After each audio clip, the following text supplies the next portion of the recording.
ناظرین، کون نہیں جانتا کہ نام نہاد رضوی مولوی تطہیر نے اپنی کتاب درمیانی امت میں لکھا، چھوٹے ہوں یا بڑے سب اس کے بندے اور اس کی مخلوق ہیں، اور اس میں بھی کوئی شک نہیں کہ اللہ کے سامنے سب بے بس ہیں۔ پھر اسی خبیث مولوی تطہیر نے اپنی دوسری کتاب کچھ اور الزامات کی تردید میں لکھا، میں نے انبیاء و اولیاء کو اللہ کے سامنے بے بس لکھ دیا، تو اس میں حیرت کی کیا بات ہے؟ یعنی مولوی تطہیر ناپاک نے مختار کل حضور صلی اللہ علیہ وآلہ وسلم کو بے بس لکھا، معاذ اللہ رب العالمین۔ مگر سنیوں کے امام سیدی سرکار اعلیٰ حضرت فرماتے ہیں، کیوں کہوں بے کس ہوں میں، کیوں کہوں بے بس ہوں میں، تم ہو میں تم پر فدا، تم پہ کروڑوں درود، میں تو مالک ہی کہوں گا کہ ہو مالک کے حبیب، یعنی محبوب و محب میں نہیں میرا تیرا۔ مگر ناصرین، اسی مولوی تطہیر کے بارے میں شہرت پسند بے حیا بے شرم گالی باز مردود مولوی کلیم حنفی کیا کہتا ہے، وہ آپ سنیے۔ اور مولانا تطہیر صاحب قبلہ دامت برکاتہم، جنہوں نے اپنی بعض عبارتوں سے جو ناپسندیدہ تھی، جسے علماء نے فرمایا کہ یہ ٹھیک نہیں ہے، انہوں نے رجوع فرمایا، تو رجوع فرمانے کے بعد کیا حق بنتا ہے کہ آپ ان کے بارے میں اس طرح کی بات کہیں، جو اتنا متقی پرہیزگار تہجد گزار اور عابد شب زندہ دار ہو، دن میں روزے رکھتا ہو، جس کی نوافل تک نہ چھوٹتی ہو۔ تو ناظرین، سنا آپ نے کہ مولوی تطہیر نے اپنی عبارت میں نبی کو بے بس کہہ دیا، مگر وہی عبارت مولوی کلیم حنفی کے نزدیک صرف ناپسندیدہ ہے، اور مولوی کلیم نے یہ بھی کہا کہ مولوی تطہیر نے رجوع کر لیا ہے۔ تو میں مولوی کلیم سے پوچھنا چاہتا ہوں کہ یہ کیسا رجوع ہے کہ ابھی بھی وہ ناپاک عبارت کتابوں میں چھپ رہی ہے؟ نبی کو بے بس کہنے والا اس جاہل مولوی کلیم حنفی کے نزدیک متقی پرہیزگار تہجد گزار عابد شب زندہ دار دن میں روزے رکھنے والا نفل نماز پڑھنے والا ہے۔ لیکن ناظرین، جو نبی کو بے بس کہے اور جو ایسے مولوی کا ساتھ دے، اس کے بارے میں سرکار حضور اعلیٰ حضرت نے کیا ارشاد فرمایا ہے، وہ آپ سنیے۔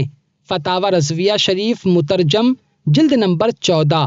حضور پاک مختار دو عالم صلی اللہ تعالی علیہ وآلہ وسلم کی شان عالی وقار میں کسی واعظ نے لفظ بیچارہ کا استعمال کیا، جس کا معنی بے بس ہوتا ہے، تو سرکار اعلیٰ حضرت نے اس کا حکم بیان فرمایا، وہ ضرور بددین، گمراہ، فاسد العقیدہ، مختل الایمان، بلکہ ظاہراً بالقصد مرتکب توہین سید الانس والجان ہے، صلی اللہ تعالی علیہ وآلہ وسلم۔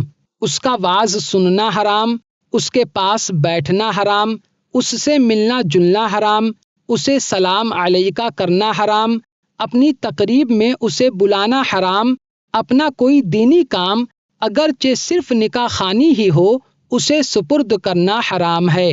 پھر سرکار اعلیٰ حضرت ایسے خبیث واعظ مولوی کا ساتھ دینے والوں کے تعلق سے حکم شرعی بیان فرماتے ہیں، اس حالت میں شر و ضلالت پر جو اس کے معاون ہیں سب اسی کے مثل ہیں، اور ان سب کے یہی احکام۔ ناظرین، سوچو، غور کرو، جب ہمارے پیارے نبی صلی اللہ تعالی علیہ وآلہ وسلم کی شان اقدس میں ایسا لفظ استعمال کیا گیا جس کا معنی بے بس ہے، تو سرکار اعلیٰ حضرت نے شریعت مطہرہ کی روشنی میں جو حکم بیان فرمایا وہ آپ نے سنا، مگر مولوی تطہیر نے تو لفظ بے بس ہی کا استعمال کیا، تو اس کے لیے شریعت میں کتنا سخت حکم ہوگا۔ مگر مولوی کلیم، تیرے نزدیک وہی بے بس والی عبارت صرف ناپسندیدہ ہے، اور مولوی تطہیر تیرے نزدیک ایک متقی عالم، تو سرکار اعلیٰ حضرت کے فتوے کے مطابق تیرا بیان سننا حرام، تیرے پاس بیٹھنا حرام، تجھ سے ملنا جلنا حرام، تجھ سے سلام علیکہ کرنا حرام، تجھے اپنی کسی تقریب میں بلانا حرام، تجھ سے نکاح پڑھوانا حرام۔ اب ہو سکتا ہے کہ کچھ لوگ کہیں گے کہ مولوی تطہیر نے بے بس والی عبارت سے توبہ کر لیا ہے، تو اس کی حقیقت انشاءاللہ میں دوسری ویڈیو میں بیان کروں گا۔ مولوی کلیم، تجھ میں کچھ غیرت باقی ہے تو شرم کر، جس نے نبی صلی اللہ تعالی علیہ وآلہ وسلم کو بے بس لکھا، معاذ اللہ تو اس کی تعریف میں لگا ہوا ہے۔ بے بس والی عبارت تیرے نزدیک صرف ناپسندیدہ ہے۔ ارے تو کس کو راضی کرنے میں لگا ہوا ہے؟ کیا تجھے مرنا نہیں ہے؟ کیا تجھے اللہ و رسول جل جلالہ و صلی المولا تعالی علیہ وآلہ وسلم کو منہ نہیں دکھانا؟ ڈر، خوف کھا اس رب سے، جبار و قہار سے، جس کی پکڑ بہت سخت ہے۔ اللہ ہی ہدایت دینے والا ہے۔ تو آج کی ویڈیو میں صرف اتنا ہی۔ السلام علیکم۔